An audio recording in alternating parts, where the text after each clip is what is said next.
أعوذ بالله السميع العليم من الشيطان اللعين الرجيم بسم الله الرحمن الرحيم الحمد لله رب العالمين الصلاة والسلام على أشرف الأنبياء والمرسلين وعلى أهل بيته الطيبين الطاهرين المعصومين أما بعد فقد قال الله تعالى في كتابه المبين وهو أصدق الصادقين بسم الله الرحمن الرحيم الله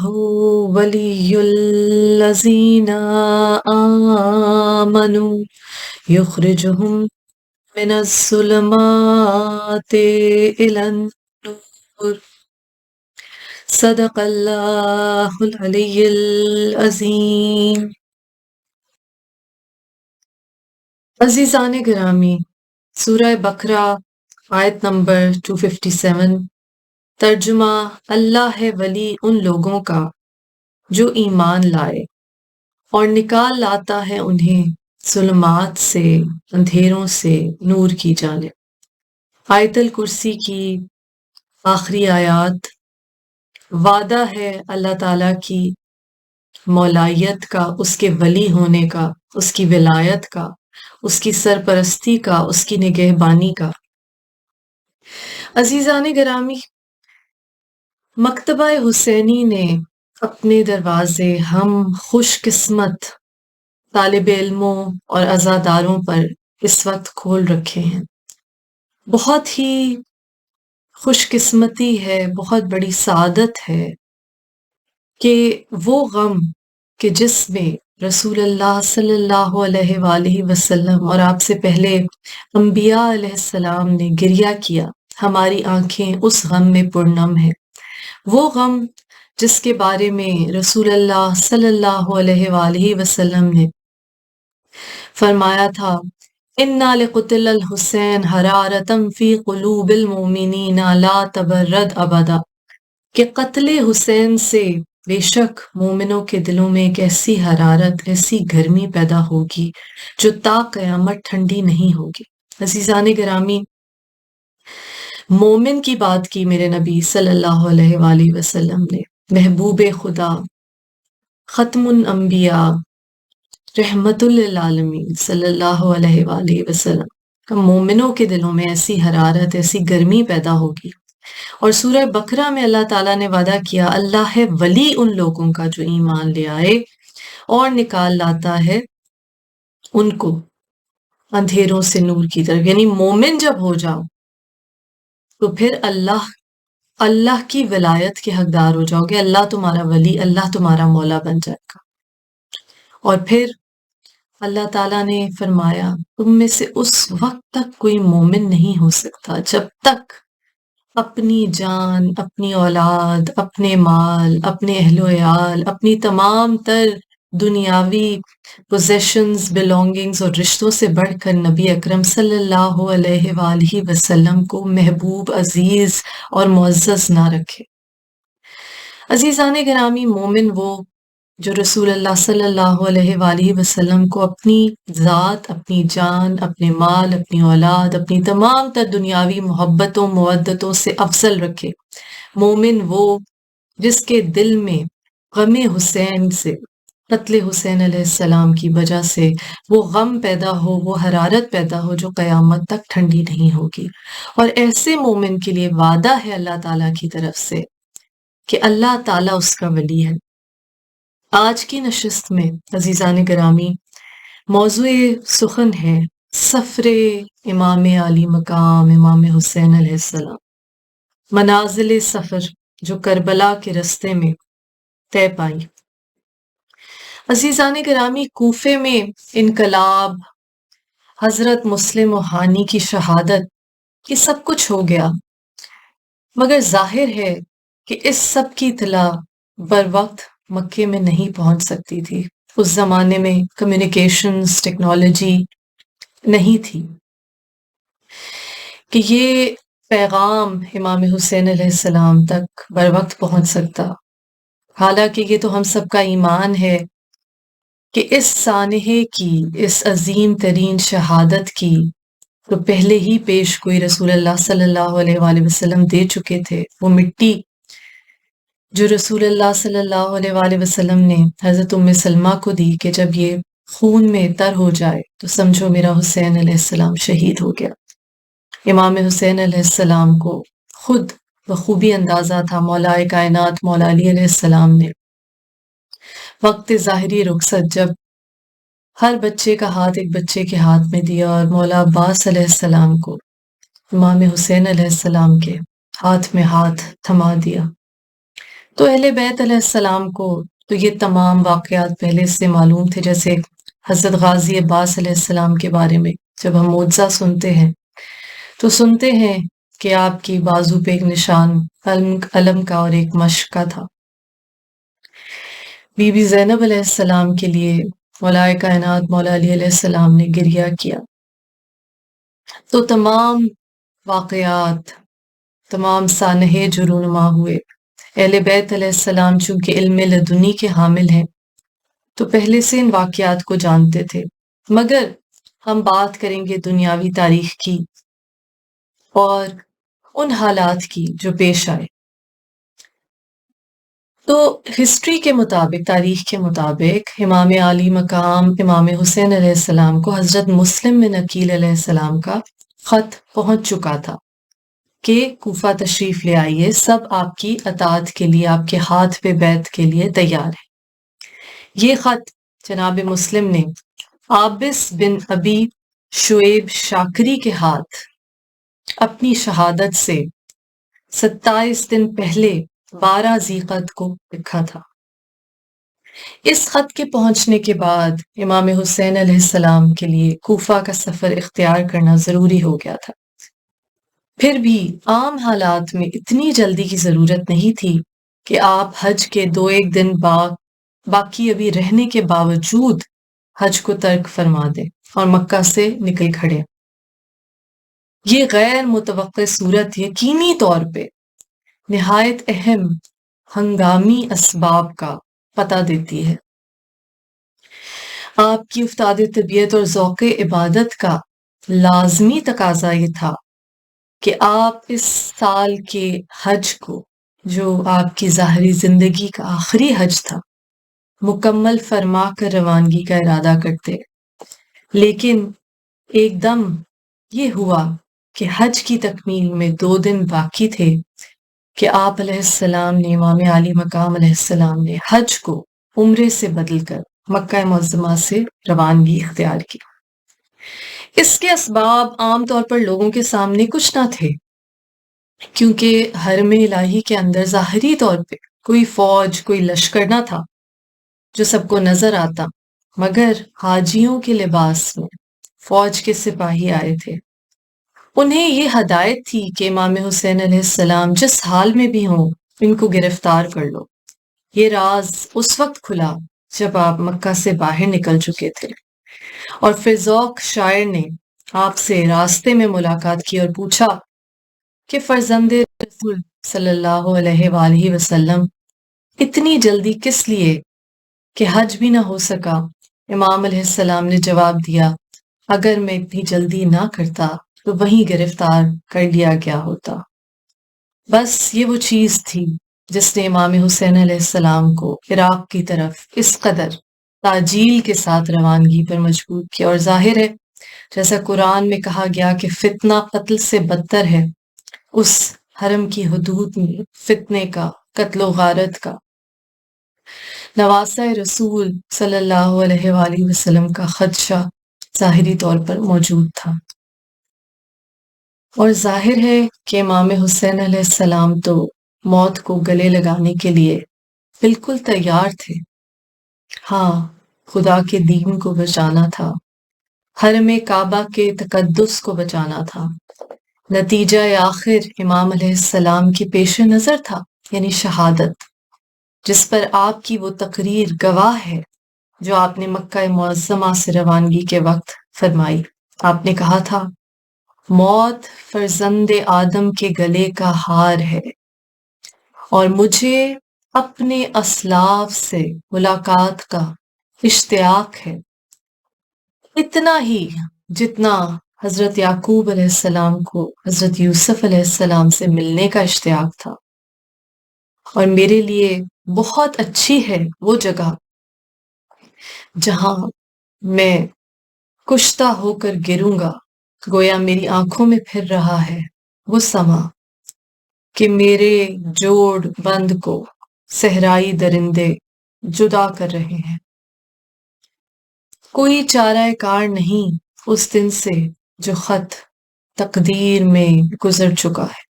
خدا کی مرضی میں ہی ہم اہل بیت علیہ السلام کی مرضی ہے۔ ہم اس کے امتحان پر صبر کرتے ہیں اور صابروں کے اجر کو حاصل کرتے ہیں۔ رسول اللہ صلی اللہ علیہ وآلہ وسلم سے ان کے جسم کے ٹکڑے الگ نہیں ہو سکتے۔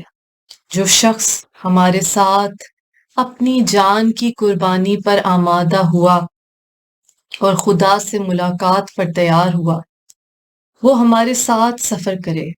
میں کل صبح کو انشاءاللہ روانہ ہو جاؤں گا۔ یہ تھی وہ تقریر جو آپ نے گرد و پیش کے لوگوں کے سامنے کی تھی اس رات کو، جس کی صبح ہوتے ہوتے آپ مکہ معظمہ سے روانہ ہو گئے۔ اس کے علاوہ ایک واقعہ یہ ہے کہ اثناء سفر میں آپ ہر منزل پر جناب یحییٰ علیہ السلام اور ان کی شہادت کو یاد کرتے اور فرماتے تھے کہ دنیا کی بے قدری کے لیے اللہ کے نزدیک یہ کافی ہے کہ اس دنیا میں یحییٰ بن زکریا کا سر قلم ہو کر بنی اسرائیل کے زناکار کے سامنے بطور تحفہ بھیجا گیا۔ یہ بھی حقیقت میں اپنے مستقبل کی طرف ہی ایک اشارہ تھا جو آپ بار بار فرما رہے تھے۔ پھر بھی آپ کے لیے اپنے عمل کو امکانی تحفظات کی حدود سے آگے بڑھنے دینا روا نہیں تھا۔ آپ کے لیے مکے سے فوراً علیحدگی اختیار کرنا ان خطرات کی بنا پر جو اس وقت یہاں پیدا ہو گئے تھے لازمی قرار پا چکا تھا۔ اس کے بعد آپ کہاں جاتے؟ عقلاً اسی جگہ کہ جہاں کے لوگ انتہائی اصرار کے ساتھ آپ کو بلا رہے تھے۔ اس صورت میں کسی شخص کا یہ پہلو آپ کے سامنے لانا کہ اس میں جان کا خطرہ ہے، بے تحصیل حاصل اور فضول تھا۔ جان کا خطرہ تو تھا ہی، مگر اس خطرے کے ہوتے ہوئے کسی ایسی طرف جانا قرین مصلحت ہو سکتا تھا جہاں کا جانا ناخواندہ مہمان کی حیثیت رکھتا ہو، یا ایسی جگہ جہاں کے لوگ اللہ زاری کے ساتھ دعوت دے رہے ہیں۔ خطرے کا کیا معنی تھا؟ یہی کہ جان چلی جائے گی۔ جان کا جانا تو ناگزیر تھا۔ پھر کیوں نہ ہو کہ جان اس فریضے میں جائے کہ جو انسانیت اور مذہب کی ادائیگی فرض میں سب سے افضل ہے۔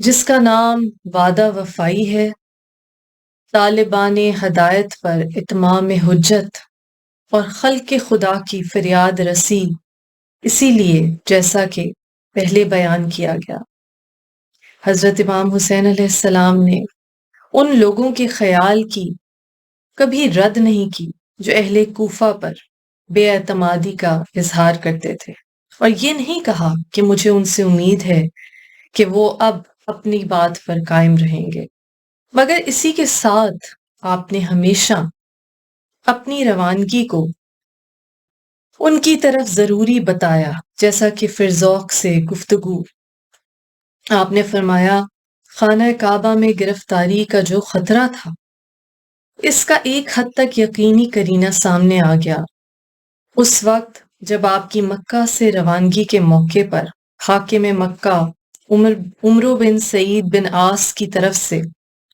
ایک فوجی دستے نے یحییٰ بن سعیدی کی قیادت میں بیرون شہر آ کر آپ سے مزاحمت کی اور آپ کو واپس لے جانا چاہا۔ حضرت نے واپس جانے سے انکار کیا اور نتیجہ یہ ہوا کہ طرفین میں تھوڑی دیر بحث بھی ہوئی، مگر امام حسین علیہ السلام کے ساتھ آپ کے ساتھ دینے والے پوری بہادری کے ساتھ مقابل جماعت کی مزاحمت کو روکنے پر تیار تھے، اس لیے ان لوگوں کو ہٹنے پر مجبور ہونا پڑا اور قافلہ روانہ ہو گیا۔ دنیوری نے لکھا کہ خود عمرو بن سعید نے اس اندیشے سے کہ صورتحال کچھ نازک نہ ہو جائے اپنے سرکاری افسر کو، یعنی پولیس کہہ سکتے ہیں، اس کو واپس آنے کی ہدایت دی۔ 8 ذی الحج سہ شنبہ 60 ہجری کا واقعہ ہے، اور اسی روز کوفہ میں ابن زیاد کی فوج سے حضرت مسلم بن عقیل علیہ السلام کا مقابلہ ہو رہا تھا، اور دوسرے دن جب کہ وہ شہید ہوئے، امام حسین علیہ السلام مکہ سے نکل کر وادی غربت کے راستے کی طرف جانب تھے۔ آپ کے قیام مکہ کے دوران میں آپ کے علاوہ خاص عزیزوں کے جو مدینے سے آئے تھے، کچھ مخصوص افراد اہل حجاز میں سے اور کچھ اہل بصرہ میں سے آپ کی خدمت میں پہنچ گئے تھے، اور اب یہ سب آپ کے ساتھ ساتھ روانہ ہوئے۔ مکہ سے کربلا تک کے سفر میں امام حسین علیہ السلام نے جن منزلوں میں قیام کیا، ان کی تفصیلات کے متعلق مورخین میں کچھ اختلاف ہے۔ جہاں تک تاریخی واقعات کی مدد سے ثابت ہوتا ہے، ہم ان مقامات کا کچھ تذکرہ کریں گے۔ پہلا مقام صفا، صفا جو صاد فے الف ہے سے بنتا ہے۔ یہ مکہ معظمہ سے روانگی کے بعد پہلی وہ جگہ ہے جس کا نام ملتا ہے، جہاں صرف قیام نہیں ہوا بلکہ راہ گزر میں ہی فرزوق بن غالب شاعر سے ملاقات ہوئی، یعنی یہاں کلام نہیں ہوا بلکہ رستے میں ہی ملاقات ہوئی، اور فرزوق نے کوفہ کی حالت بیان کی کہ لوگوں کے دل آپ کی طرف، مگر تلواریں ان کی بنو امیہ کے ساتھ ہوں گی۔ آپ نے فرمایا تم سچ کہتے ہو، لیکن ہر بات اللہ کے ہاتھ میں ہے، وہ جو چاہتا ہے کرتا ہے، ہر دن وہ ایک کرشمہ قدرت، ایک نیا کرشمہ قدرت دکھاتا ہے۔ اللہ کی تقدیر اگر ہماری دلی خواہشوں کے مطابق ہو تو ہم اس کا شکر کریں گے، اور ادائے شکر کے لیے اسی سے مدد کے طالب ہوں گے۔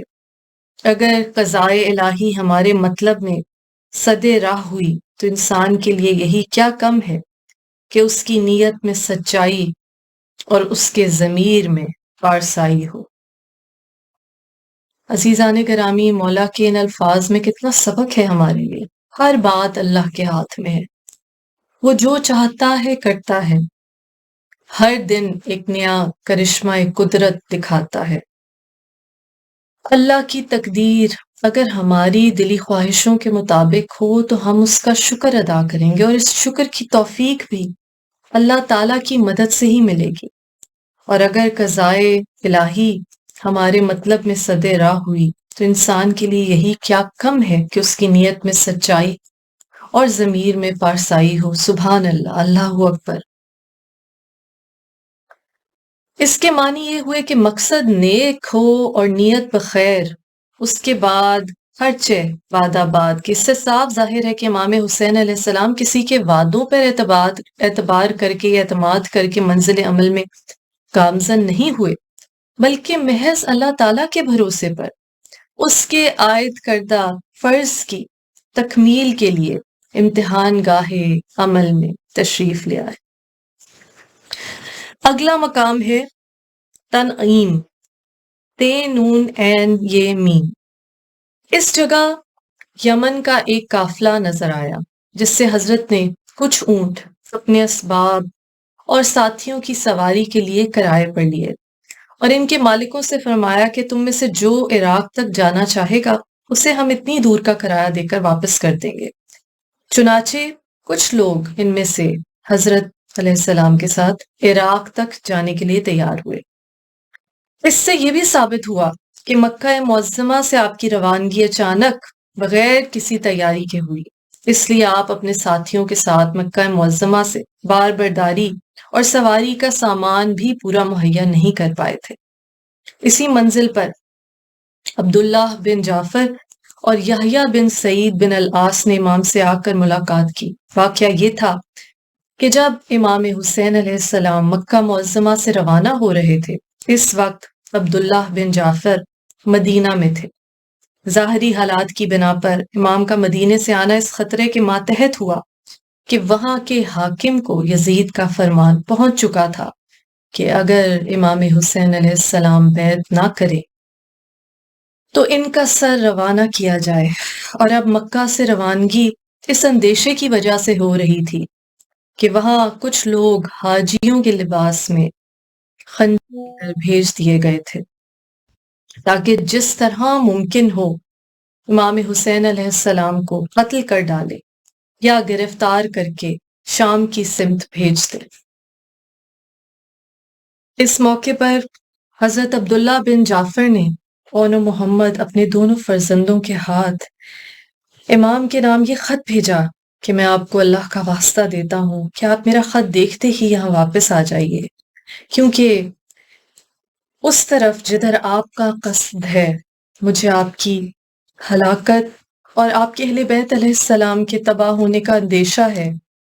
اگر آپ دنیا سے اٹھ گئے تو زمین کی روشنی رخصت ہو جائے گی، کیونکہ آپ طالبان ہدایت کے لیے نشان راہ اور مومنین کی امیدوں کا مرکز ہے۔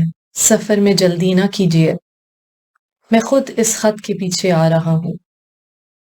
حضرت اون محمد علیہ السلام یہ خط لے کر امام کے قافلے سے راستے میں جا کر ملحق ہوئے۔ اس کے بعد عبداللہ بن جعفر حاکم مدینہ عمرو بن سعید بن العاص کے پاس گئے اور اس سے گفتگو کر کے ایک امان کا پروانہ امام حسین علیہ السلام کے لیے حاصل کرنے میں کامیاب ہو گئے۔ عبداللہ کی خواہش کے مطابق عمرو بن سعید نے اس پر مہر کی اور اپنے بھائی یحییٰ بن سعید کو عبداللہ کے ساتھ روانہ کیا۔ حضرت عبداللہ یحییٰ کے ساتھ اس تحریر کو لیے ہوئے مدینہ سے روانہ ہوئے اور رستے میں امام سے ملحق ہو کر تحریر آپ کے سامنے پیش کی۔ آپ یہ خوب جانتے تھے کہ مرکزی حکومت کی پالیسی کے خلاف ایک مقامی حاکم کے امان نامے کی کیا وقت ہے۔ آپ نے عبداللہ بن جعفر کی رائے سے اختلاف کیا اور فرمایا کہ مجھے اب یہاں قیام کرنا مناسب نہیں، اور عمرو بن سعید کے نام اس تحریر کا جواب لکھ کر ان کے سپرد کیا۔ حضرت عبداللہ کچھ مجبوریوں کی وجہ سے اس سفر میں ساتھ نہ جا سکتے تھے۔ انہوں نے حضرت اون محمد علیہ السلام کو حضرت کے ساتھ رہنے کی ہدایت کی اور خود مدینہ واپس ہوئے۔ عزیزان گرامی، تیسرا مقام ذات عراق کا ہے۔ شیخ مفید رحمۃ اللہ علیہ نے عبداللہ بن جعفر اور یحییٰ بن سعید کی واپسی کا ذکر کرنے کے بعد لکھا ہے کہ حضرت امام عالی مقام امام حسین علیہ السلام تیزی کے ساتھ عراق کی سمت راہ طے کرتے رہے، یہاں تک کہ ذات عراق میں پہنچ کر قیام فرمایا۔ چوتھا مقام بطن الرما اور حاجر کا ہے۔ بطن الرما ایک وادی کا نام تھا جس کے ایک مقام کا نام حاجر ہے۔ اس منزل سے آپ نے قیس بن مسہر کو، جو اہل کوفہ کے فرستادہ آپ کے ساتھ ساتھ تھے، اہل کوفہ کے نام خط لکھ کر روانہ فرمایا۔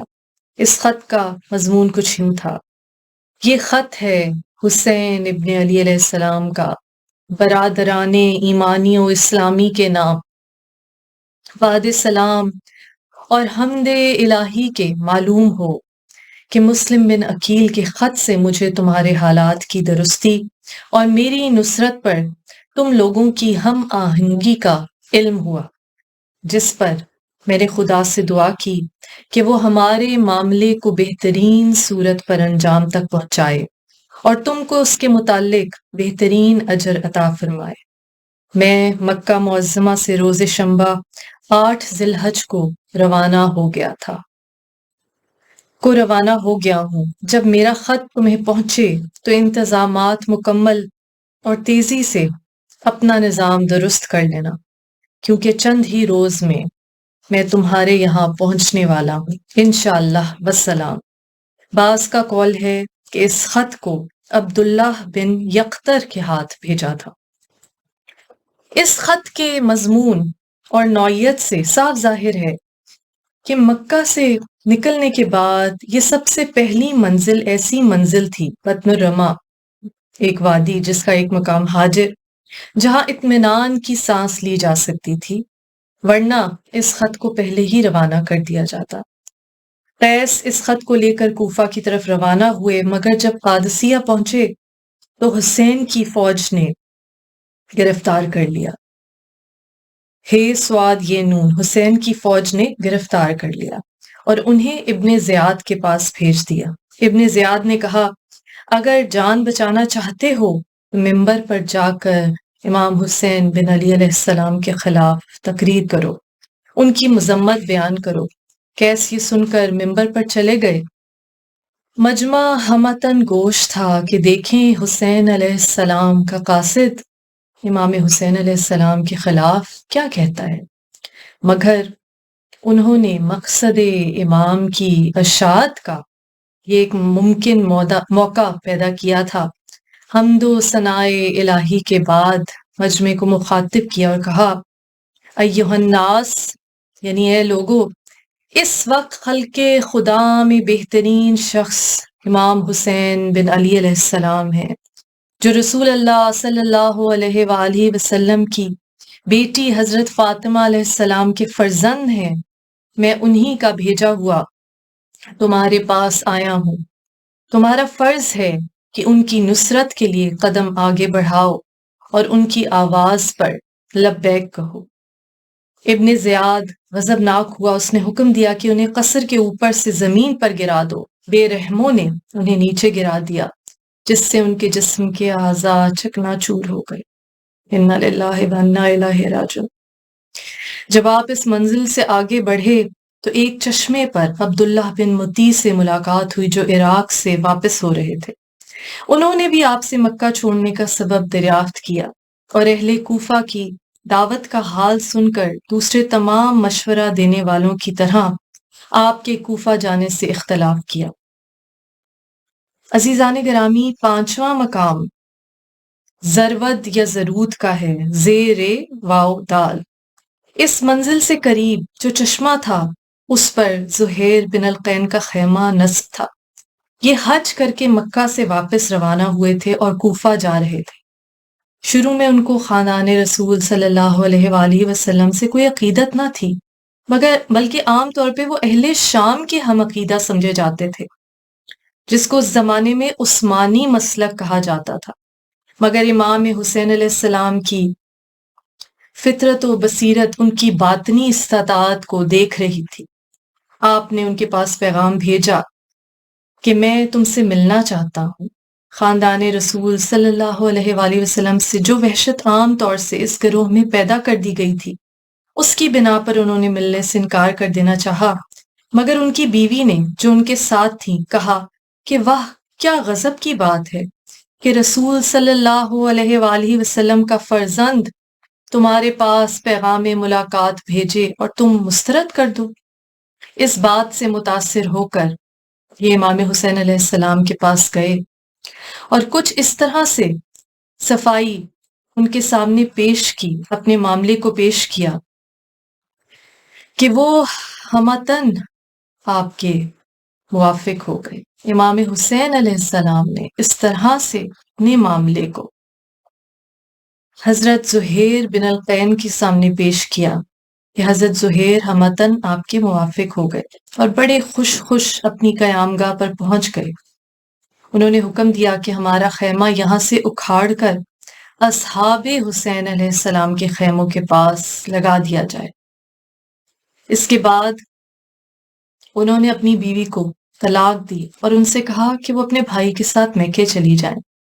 مقصد یہ تھا کہ وہ آزاد ہو جائیں اور حضرت زہیر اللہ کی راہ میں اپنی ذمہ داری پوری کرنے کے لیے تمام دنیاوی ذمہ داریوں سے آزاد ہو کر پہنچ جائیں۔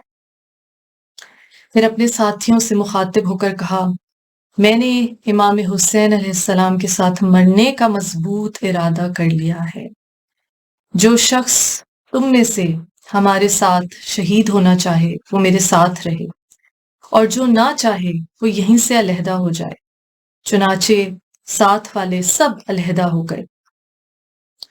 صورتحال سے صاف ظاہر ہے کہ امام کی گفتگو زہیر سے کچھ خوش آئند توقعات یا امید افزا تصورات پر مبنی نہ تھی، بلکہ صفائی کے ساتھ اس انجام کار کا انکشاف کر دیا گیا تھا جس پر ابھی تک عام نگاہوں میں توقعات کے پردے پڑے ہوئے تھے۔ اسی لیے حضرت زہیر بن کعب نے صاف کہا، بیوی کو آزاد کیا، صاف کہا کہ میں نے جان دینے کا فیصلہ کیا، شہید ہونے کا فیصلہ کیا۔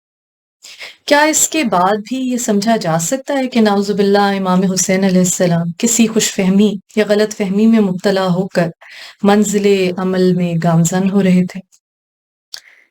پھر بھی چونکہ عوام بالکل ظاہر بین ہوتے ہیں، لہٰذا ان کی توقعات امام علیہ السلام کی نسبت بہت خوش آئند تھی۔ وہ سمجھتے تھے کہ فرزند رسول صلی اللہ علیہ وآلہ وسلم اپنے باپ، بھائی کے پایہ تخت اور عراق ایسے مردم خیز صوبے کے صدر مرکز کوفہ کی طرف روانہ ہیں، خود وہیں کے باشندوں کے اسرار و طلب پر جا رہے ہیں۔ وہاں پہنچ کر تخت و تاج، فوج و لشکر اور خشم و خدم سب کچھ مہیا ہوگا۔ حضرت شاہ عراق تسلیم کیے جائیں گے اور آپ کی ذات میں امامت و سلطنت دوش بدوش جمع ہوگی۔ پیش نظر رہے کہ ان خیالات کو سامنے رکھتے ہوئے دنیا کے لالچی لوگ بھی جوک در جوک آپ کے ساتھ شامل ہو رہے تھے، جنہیں یہ گمان تھا کہ امام حسین علیہ السلام کو عراق کی حکومت مل جائے گی، آپ شاہ عراق بن جائیں گے۔ اور راستے میں آپ کا وہ مختصر قافلہ جو مکہ سے نکلتے وقت خاص لوگوں پر مشتمل تھا، اب ایک مختصر لشکر کی صورت اختیار کر چکا تھا۔ ایسا معلوم ہوتا تھا کہ بے شک کوئی بادشاہ ہے جو اپنے مرکز سلطنت کی طرف جا رہا ہے، لیکن مقام زرود پر یا ضرورت پر سب سے پہلا وہ مقام جہاں سے روانہ ہونے پر پریشانی کا آغاز ہوا، جبکہ عبداللہ بن سلیم اور ندری بن مشمال دونوں اسدی شخصوں نے جو مکہ معظمہ سے فراغت حج کے بعد بہت تیزی سے روانہ ہو کر اس مقام پہ حضرت سے ملحق ہو گئے تھے، ایک شخص کو کوفہ کی طرف سے آتے دیکھا۔ امام اس کو دیکھتے ہی ٹھہر گئے تھے کہ کچھ حالات کوفہ معلوم کریں، لیکن اس نے حسینی قافلے کو دیکھ کر رخ دوسری جانب موڑ دیا، لہٰذا امام علیہ السلام آگے بڑھ گئے۔ ان دونوں اسدی شخصوں نے آپس میں مشورہ کیا کہ اس سے کچھ کوفہ کے حالات دریافت کرنے چاہیے۔ چنانچہ یہ دونوں قافلے سے جدا ہو کر انتہائی تیز رفتاری سے اس جانے والے تک پہنچ گئے اور صاحب سلامت کے بعد اس کا قوم و قبیلہ اور نام و نسب دریافت کیا۔ معلوم ہوا بکیر بن مشعبہ اسدی ہے، تو انہوں نے بھی اپنا تعارف کروایا اور کہا کہ ہم بھی قبیلہ بنی اسد سے ہیں، ذرا تم سے اپنے شہر کی حالت دریافت کرنا چاہتے ہیں۔ اس نے کہا، ہاں سنو، میں کوفہ سے باہر نہیں آیا تھا کہ مسلم بن عقیل اور ہانی بن عروہ قتل کیے گئے، اور میں نے اپنی آنکھوں سے دیکھا کہ ان کی لاش کے پاؤں میں رسیاں باندھ کر بازار میں گھسیٹا جا رہا ہے۔ بڑی وحشت ناک خبر تھی۔ ان دونوں اشخاص نے سن لیا اور موقع شناسی سے کام لے کر اس وقت اسے دل میں رکھ لیا یہاں تک کہ وقت اس کے اظہار کی اجازت دے۔ چھٹا مقام سالبیہ کا ہے، سے عین لام بے یہ ہے سالبیہ۔ اس منزل پر دوسرے دن شام کے وقت جب امام حسین علیہ السلام نے قیام کیا تو دونوں اسدی آپ کی خدمت میں حاضر ہوئے اور تسلیم بجا لائے۔ حضرت نے سلام کا جواب دیا۔ انہوں نے عرض کیا ہمیں ایک اطلاع دینی ہے۔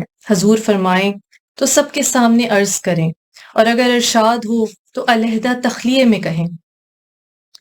حضرت نے ایک نظر حاضر الوقت اشخاص پر ڈالی اور فرمایا ان لوگوں سے کسی رازداری کی ضرورت نہیں ہے۔ انہوں نے کہا کہ آپ نے اس سوار کو دیکھا تھا جو کل شام کے وقت آ رہا تھا؟ فرمایا ہاں، اور میں نے اس سے کچھ حالات بھی دریافت کرنا چاہے تھے۔ انہوں نے کہا ہم نے حضور کی منشا کے مطابق اس سے حالات دریافت کیے۔ وہ ہمارے ہی قبیلے کا آدمی ہے، بہت سمجھدار، سچا اور دانش مند شخص ہے۔ اس نے ہم سے بیان کیا کہ وہ کوفہ سے باہر نہیں آیا تھا کہ حضرت مسلم بن عقیل اور ہانی بن عروہ دونوں شہید کر دیے گئے اور ان کی لاشیں بازاروں میں پھرائی گئی۔ بلا شبہ یہ خبر امام حسین علیہ السلام کے لیے بہت اندوہناک تھی۔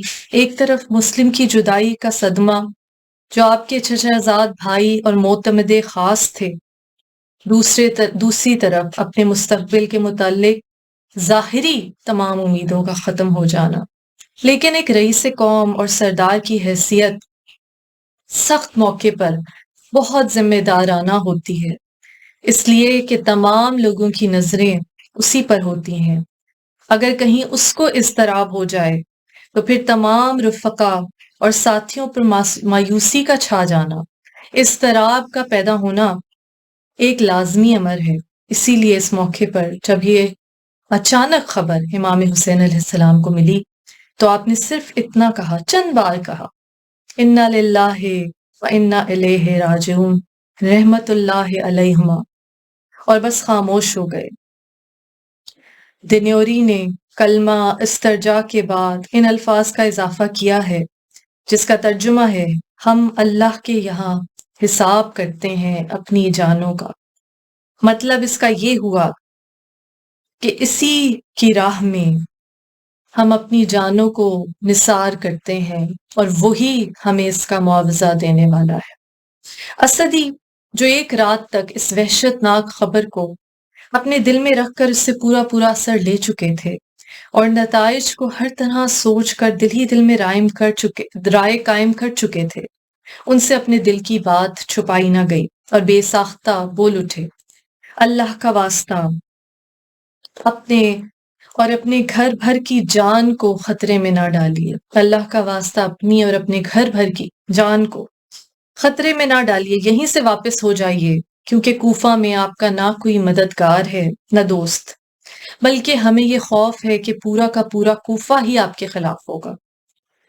ہر شخص سمجھ سکتا ہے کہ ایک ہنگامی اضطراب اور تاثر کے جذبے سے جو ہمدردی کا مشورہ دیا جائے اس کا جواب زیادہ سنجیدہ دلائل کا متحمل نہیں ہو سکتا۔ اگرچہ امام حسین علیہ السلام خود پہلے ہی سے انجام پر سے واقف تھے اور آپ کا سفر جن نتائج کو پیش نظر رکھ کر ہوا تھا ان میں اس خبر کے آنے سے کوئی تبدیلی نہیں ہوئی، لیکن دوسرے افراد کے لیے وقتی جذبات کے مقابل عقلی دلائل کے پیش کرنے کا محل نہیں ہوا کرتا۔ اسی لیے حضرت نے اس ہنگامی جذبے کے ماتحت مشورے کا جواب بالکل متضاد ایک فطری جذبے کے احساس سے دینا چاہا، اور اس کے لیے ایک نظر اولاد عقیل علیہ السلام پر ڈالی اور فرمایا تمہاری کیا رائے ہے؟ مسلم تو شہید ہو گئے۔ تمام عقیلی جوان کھڑے ہو گئے اور کہا خدا کی قسم ہم تو واپس نہ ہوں گے جب تک ہم مسلم کے خون کا بدلہ نہ لے لیں، یا وہی موت کا ساغر ہم بھی نہ چکھ لیں جو مسلم نے چکھا۔ حضرت متوجہ ہوئے دونوں اسدیوں کی طرف اور فرمایا جب یہ نہ ہوئے تو ہم زندہ رہ کر کیا کریں گے؟ حاضرین میں سے ایک شخص نے یہ بھی کہا کہ آپ کی اور مسلم کی برابری نہیں، آپ کوفہ میں پہنچ جائیں تو کوفہ کے لوگ آپ کی مدد کے لیے دوڑ پڑیں گے۔ حضرت نے اس خیال کی کوئی تائید نہیں کی اور خاموشی اختیار فرمائی۔ رات یہیں گزاری گئی۔ سحر کے وقت آئندہ کی منزلوں کے لیے پانی ساتھ لینے کے بعد روانہ ہوئے یہاں تک کہ 7ویں مقام جس کا نام زبالہ ہے، زیب الف لام ہے زبالہ، اس موقع پر ایاس بن اصل عطائی، ایاس الف سے ہے، من اصل عین سے ہے، عین سے لام اور تائی، اس منزل پر ایاس بن اصل تائی جو شعراء میں سے تھا، محمد بن اشہد کا بھیجا ہوا خط لے کر امام عالی مقام علیہ السلام کے پاس پہنچا۔ چونکہ جناب مسلم نے دشمن کے ہاتھوں میں گرفتار ہونے اور اپنی شہادت کا یقین ہو چکنے کے بعد یہ وصیت کی تھی کہ میرے بعد حضرت امام حسین علیہ السلام کو اطلاع دے دی جائے کہ کوفہ کی یہ حالت ہے اور آپ کے مددگار اب کوفہ میں موجود نہیں ہیں، اس لیے آپ اب یہاں آنے کا ارادہ نہ کیجیے۔ چنانچہ یہ خط بھیجا گیا اور منزل زبالہ پر امام کے پاس پہنچا۔ اس قاصد نے یہ اطلاع بھی دی کہ قیس بن مسہر میم سین ہیرے قیس بن مسہر قتل کر دیے گئے۔ قرائن بتاتے ہیں کہ وہ افراد جن کی موجودگی میں حضرت مسلم علیہ السلام کی خبر شہادت بیان کی گئی تھی واقعی نہایت مخصوص رازدار ہستیاں تھیں۔ اسی لیے اس مجمع کے روبرو مسلم کی خبر شہادت ظاہر ہونے کے بعد پھر بھی عام اہل قافلہ سے وہ راز ہی کی حیثیت سے مخفی رہی، مگر حضرت نے اب ان واقعات کو اہل قافلہ سے مخفی رکھنا مناسب نہیں رکھا، کیونکہ آپ جانتے تھے کہ راستے کے بہت سے عرب آپ کے ساتھ اس غلط خیال کے ماتحت ہو گئے کہ آپ ایک ایسے ملک کی طرف جا رہے ہیں جہاں لوگ آپ کی سلطنت تسلیم کر چکے ہیں، لہٰذا آپ کو یہ منظور نہ ہوا کہ وہ لوگ کسی غلط فہمی یا خوش فہمی میں مبتلا رہیں اور حقیقت حال سے تاریکی میں رہنے کی وجہ سے آپ کا ساتھ دیں۔ آپ کو یقین تھا کہ جب آپ صورتحال کا اظہار کر دیں گے تو بس وہی جانثار آپ کے ساتھ رہ جائیں گے جو حقیقتاً آپ کے مقصد میں آپ کے ساتھ ہیں، آپ کی نصرت میں اپنی جان تک قربان کرنے سے دریغ نہیں کرتے۔ چنانچہ آپ نے ایک بیان کے ذریعے تمام اہل قافلہ کو صورتحال سے آگاہ کیا۔ آپ نے فرمایا، ہمیں یہ دردناک خبر معلوم ہوئی ہے کہ مسلم بن عقیل اور ہانی بن عروہ قتل کر دیے گئے اور ہماری اطاعت کے دعوے داروں نے ہماری نصرت سے ہاتھ اٹھا لیا، اس لیے تم میں سے جو شخص واپس جانا چاہتا ہے وہ واپس چلا جائے، ہماری طرف سے اس پہ کوئی ذمہ داری نہیں۔ والسلام۔ نتیجہ وہی ہوا جو معلوم تھا کہ اس اعلان کے ساتھ ہی لوگ متفرق ہونا شروع ہوئے اور تقریباً سب دائیں بائیں روانہ ہو گئے، یہاں تک کہ زیادہ تر وہی لوگ جو مدینہ سے آپ کے ساتھ آئے تھے باقی رہ گئے۔ 8واں مقام، ناظرین کرامی، بطن عقیق، اس منزل پر قبیلہ اکرمہ کا ایک شخص عمرو بن لوزان ملا اور اس نے بتایا کہ ابن زیاد کی طرف سے قادسیہ اور عزیب کے درمیان ناکہ بندی ہو گئی ہے، اور اس نے کہا کہ برائے خدا واپس چلے جائیے، آپ کے سامنے سوائے تلواروں اور نیزوں کے کوئی چیز آنے والی نہیں، خطوط لکھنے والوں پر بھروسہ مت کیجیے، وہی لوگ سب سے پہلے آپ سے لڑنے کے لیے آئیں گے۔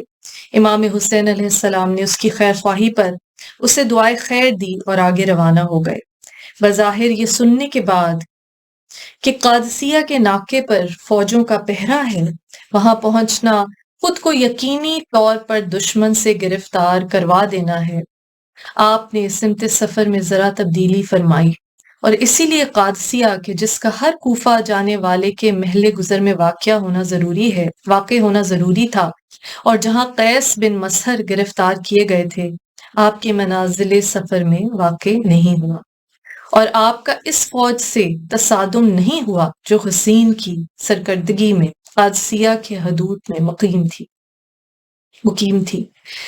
9واں مقام صراط کا ہے، سین رے الف تے، بطن عقیق سے روانہ ہو کر امام نے یہاں رات بسر کی۔ 10واں مقام شراف کا ہے، شراف اس مقام کا نام ہے۔ تبری اور شیخ مفید کی تصریح کے مطابق سالبیہ و زبالہ کے بعد اس مقام پر امام علیہ السلام نے حکم دیا کہ پانی بھر لو اور مشقیں پر کر لو، اس منزل سے آگے بڑھے اور اب غالباً محرم 61 ہجری کا چاند فلک پر نمودار ہو چکا ہے۔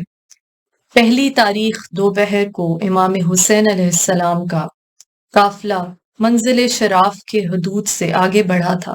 قادسیت سے 3 میل کے فاصلے پر آپ کے اصحاب میں سے کسی نے کہا، اللہ اکبر۔ امام نے فرمایا، بے شک اللہ سب سے بڑا ہے، مگر اس وقت تکبیر کہنے کی وجہ اس نے کہا، مجھے خرمے کے درخت دکھائی دے رہے ہیں، اس کے معنی ہے کہ کوئی آبادی نزدیک ہے۔ اصحاب میں سے کچھ لوگوں نے کہا کہ اس جگہ تو کبھی ہم نے درخت خرما نہیں دیکھے۔ حضرت نے فرمایا، پھر تم ہی دیکھو کیا دکھائی دیتا ہے۔ انہوں نے کہا، ہم کو تو گھوڑوں کی گردنیں یا کھنوتیاں نظر آتی ہیں۔ حضرت نے فرمایا، میں بھی یہی دیکھتا ہوں۔ اگلا مقام 11واں مقام ذو حسم کا ہے۔ زال واو ہے سین میم، ذو حسم۔ عزیزان گرامی، آج ان 10 مقامات کا ذکر اگلی نشست میں انشاءاللہ اس 11ویں مقام ذو حسم سے گفتگو کا دوبارہ آغاز کریں گے۔ عزیزان گرامی، اس مکتبہ حسینی کی برکت، اس کی رحمت الفاظ میں بیان نہیں ہو سکتی۔ ہر سال جو زندگی کی نعمت ہے، سب سے بڑا شکر گزاری کا مقام یہ ہے کہ اللہ تعالیٰ ہمیں تجدید عہد، تجدید وفا، تجدید مودت اہل بیت علیہ السلام، تجدید ذکر حسین علیہ السلام اور اپنے آپ کو دوبارہ سے پرکھنے کا موقع دیتا ہے۔ رسول اللہ صلی اللہ علیہ وآلہ وسلم نے فرمایا، بدقسمت ہے وہ شخص جس کا اگلے آنے والا دن پچھلے دن سے بہتر نہ ہو۔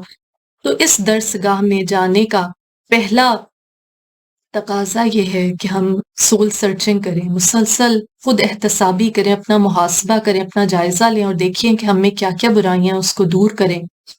مسلسل جنگ ہے یہ نفس کے خلاف، آخری لمحے تک جہاد ہے، اپنے آپ کو بہتر بنانا ہے۔ اور مکتبہ حسینی سے بڑھ کر کون سی جگہ ہوگی اس درس کو، زندگی گزارنے کے اور موت کو گلے لگانے کے طریقے کو سیکھنے کی۔ دعا گو ہوں کہ اللہ میری آپ سب کی کاوشوں کو قبول فرمائے، ہمارے دلوں میں، ہماری آنے والی نسلوں کے دلوں میں غم حسین کی حرارت کو قائم و دائم رکھے۔ ہمیں کوئی غم نہ دے سوائے غم حسین کے، ہمارے تمام صغیرہ و کبیرہ گناہوں کو اس ذکر حسین علیہ السلام کی برکت کے صدقے میں، وہ ذکر جس کی حفاظت کا اللہ تعالیٰ نے خود ذمہ لیا ہے، ہمارے تمام صغیرہ و کبیرہ گناہوں کو بخش دے، ہمارے دلوں کو سکون عطا فرما۔ اے پروردگار، امن یجیب المضطر اذا دعا ویکشف السوء، تیرے سوا کون ہے جو مضطرب دلوں کو قرار دے۔ یا اللہ، ہمارے اوپر وہ سکینہ نازل فرما، دلوں کا سکون جو قرآن میں تو نے بارہا کہا اللہ کی طرف سے ہی ہے۔ یا اللہ، جو بے روزگار ہیں انہیں پاک اور طیب رزق دے، اس رزق حسن کے صدقے میں جو تو نے کہا شہید ہیں انہیں مردہ نہ کہو، وہ زندہ ہیں، ہماری جناب سے رزق پاتے ہیں۔